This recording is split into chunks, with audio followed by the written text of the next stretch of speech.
ಒಂದು ಕಡೆ ಅಂತೂ ಇಂತೂ ಇರಾನ್ ಅಮೆರಿಕ ಹಾಗೂ ಇಸ್ರೇಲ್ ಮಧ್ಯೆ ಯುದ್ಧ ಮುಗಿಯೋ ಹಂತಕ್ಕೆ ಬಂದಿದೆ ಅನ್ನುವಂಥ ನಿಟ್ಟುಸಿರನ್ನ ಜಗತ್ತು ಬಿಡ್ತಾ ಇದ್ರೆ ಮತ್ತೊಂದು ಕಡೆಯಲ್ಲಿ ಈ ಹಳೇ ಪೆಂಡಿಂಗ್ ಯುದ್ಧ ಒಂದಿತ್ತಲ್ಲ, ರಷ್ಯಾ ವರ್ಸಸ್ ಉಕ್ರೇನ್.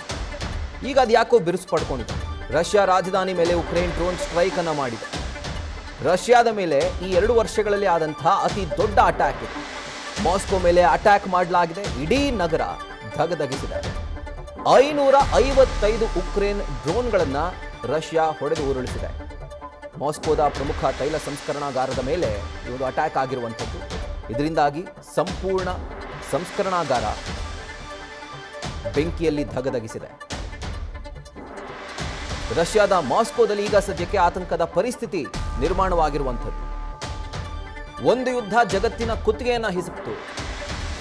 ಅದೆಂಗೋ ಈಗ ಮುಗಿಯೋ ಹಂತಕ್ಕೆ ಬಂದಿದೆ ಅನ್ನುವಂಥ ನಿಟ್ಟುಸಿರನ್ನು ಜಗತ್ತು ಬಿಡ್ತಾ ಇರುವಂಥ ಸಂದರ್ಭದಲ್ಲೇ ಈಗ ಹಳೆ ಯುದ್ಧ ಏನಿತ್ತಲ್ಲ, ಈಗ ಮತ್ತೊಮ್ಮೆ ಈ 2 ಟೀಮ್ ಆಕ್ಟಿವ್ ಆಗಿಬಿಟ್ಟಿದೆ. ಆ್ಯಂಡ್ ಅದರ ಪರಿಣಾಮ ಇವತ್ತು ಯುಕ್ರೇನ್ ರಷ್ಯಾದ ರಾಜಧಾನಿ ಮಾಸ್ಕೋ ಮೇಲೆ ಭೀಕರವಾದಂಥ ಡ್ರೋನ್ ದಾಳಿಯನ್ನು ಮಾಡಿದೆ. ರಷ್ಯಾದ ರಾಜಧಾನಿ ಮಾಸ್ಕೋ ಮೇಲೆ ಮಾಡಿದಂಥ ಒಂದು ಡೆಡ್ಲಿ ಡ್ರೋನ್ ಅಟ್ಯಾಕ್ ಇದೆ. ಸೊ ಆ ಒಂದು ಡೆಡ್ಲಿ ಅಟ್ಯಾಕ್ ಯಾವ ರೀತಿಯಾದಂಥ ಭೀಕರ ಪರಿಸ್ಥಿತಿಯನ್ನು ರಷ್ಯಾದ ರಾಜಧಾನಿ ಮಾಸ್ಕೋನಲ್ಲಿ ಉದ್ಭವಿಸುವಂತೆ ಮಾಡಿದೆ ಅನ್ನೋದನ್ನು ಗಮನಿಸ್ತಾ ಇದ್ದೀರಿ.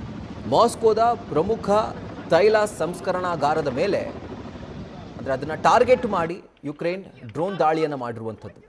ಸೊ ಇದರ ಹೊರತಾಗಿ 555 ಯುಕ್ರೇನ್ ಡ್ರೋನ್ಗಳನ್ನು ರಷ್ಯಾ ಹೊಡೆದು ಉರುಳಿಸಿದೆ. ಇನ್ನು ಅದು ಅಕಸ್ಮಾತ್ ಏನಾದರೂ ಅಪ್ಪಳಿಸಿದಿದ್ರೆ ಯಾವ ರೀತಿಯಾದಂಥ ಒಂದು ಭೀಕರತೆಯಲ್ಲಿ ಸೃಷ್ಟಿ ಆಗ್ತಾ ಇತ್ತು, ಜಸ್ಟ್ ಇಮ್ಯಾಜಿನ್ ಮಾಡಿಕೊಳ್ಳಿ.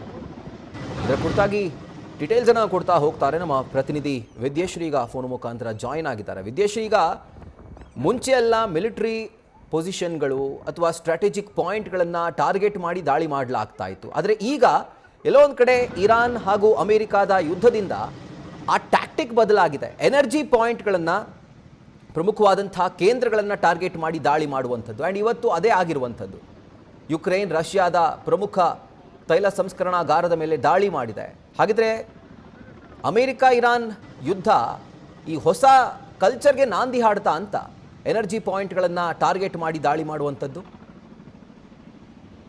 ರಾಹುಲ್, ಉಕ್ರೇನ್ ಇವತ್ತು ನಿನ್ನೆ ರಾತ್ರಿ ರಷ್ಯಾದ ರಾಜಧಾನಿ ಮಾಸ್ಕೋ ಮೇಲೆ ನಡೆಸಿರುವಂತಹ ಒಂದು ದಾಳಿ ಬಹಳ ದೊಡ್ಡ ಪ್ರಮಾಣದ ಒಂದು ಡ್ರೋನ್ ಅಟ್ಯಾಕ್.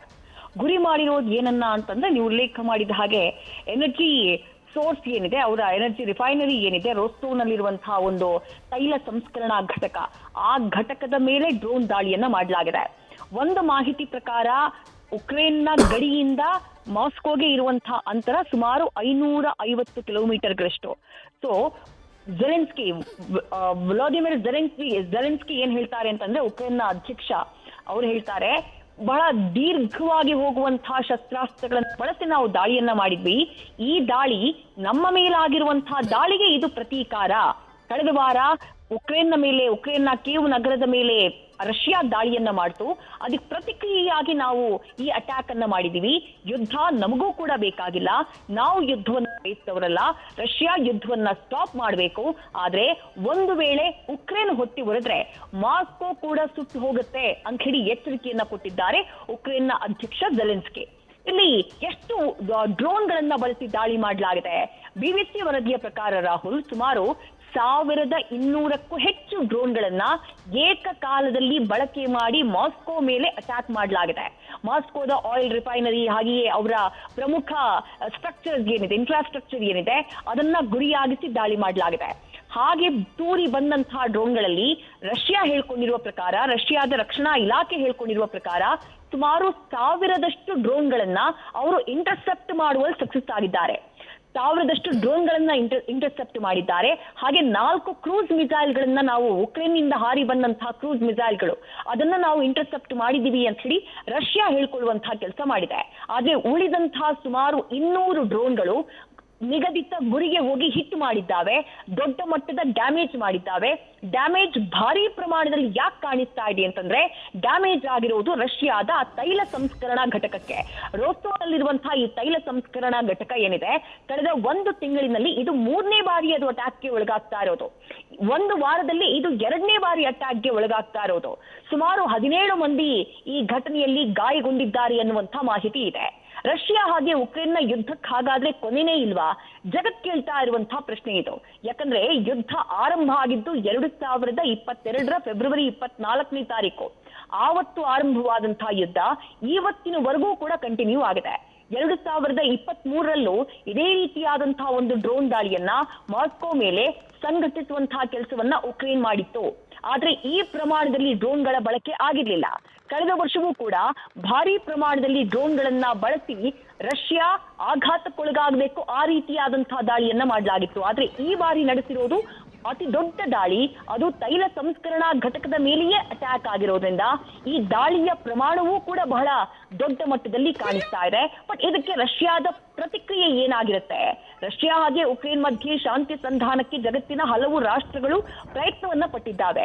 ಆದ್ರೆ ಈ ಎರಡು ರಾಷ್ಟ್ರಗಳ ಮೇಲಿನ ದಾಳಿಯಿಂದ ಜಗತ್ತಿನ ಮೇಲೆ ಬಹಳ ದೊಡ್ಡ ಪರಿಣಾಮ ಆಗದೇ ಇರುವಂತಹ ಕಾರಣಕ್ಕಾಗಿ ಮೇ ಬಿ ಯುದ್ಧ ನಿಲ್ಲಿಸುವುದಕ್ಕೆ ಜಾಗತಿಕ ಒತ್ತಡ ಅಷ್ಟಾಗಿ ಇಲ್ಲ. ನೋಡಿ, ಇವಾಗ ಇರಾನ್ ಹಾಗೆ ಅಮೆರಿಕ ನಡುವೆ ಯುದ್ಧ ಆದಂತಹ ಟೈಮ್ನಲ್ಲಿ ಅದರ ಇಂಪ್ಯಾಕ್ಟ್ ನೇರವಾಗಿ ಇಡೀ ಜಗತ್ತಿನ ಮೇಲಾಯ್ತು. ಹಾಗಾಗಿ ಯುದ್ಧವನ್ನ ನಿಲ್ಲಿಸಲೇಬೇಕು ಅನ್ನುವಂತಹ ಒತ್ತಡ ಇಡೀ ಜಗತ್ತಿನಿಂದ ಕೇಳಿಬಂತು. ಬಟ್ ರಷ್ಯಾ ಹಾಗೆ ಉಕ್ರೇನ್ನ ಯುದ್ಧವನ್ನ ನಾವು ಆ ರೀತಿಯಾಗಿ ನೋಡುವುದಾದ್ರೆ ಅದರ ಇಂಪ್ಯಾಕ್ಟ್ ಇಲ್ಲ ಅಂತಲ್ಲ, ಖಂಡಿತವಾಗ್ಲೂ ಇಂಪ್ಯಾಕ್ಟ್ ಇದೆ.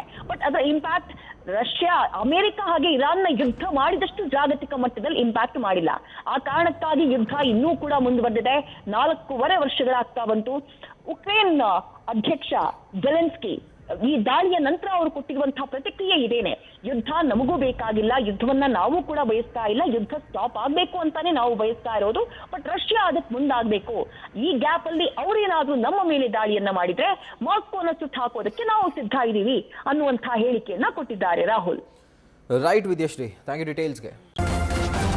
ನ್ಯೂಸ್ ಫಸ್ಟ್ ನಿರ್ಭೀತಿಯಿಂದ ನಿಮ್ಮ ಪರವಾಗಿ.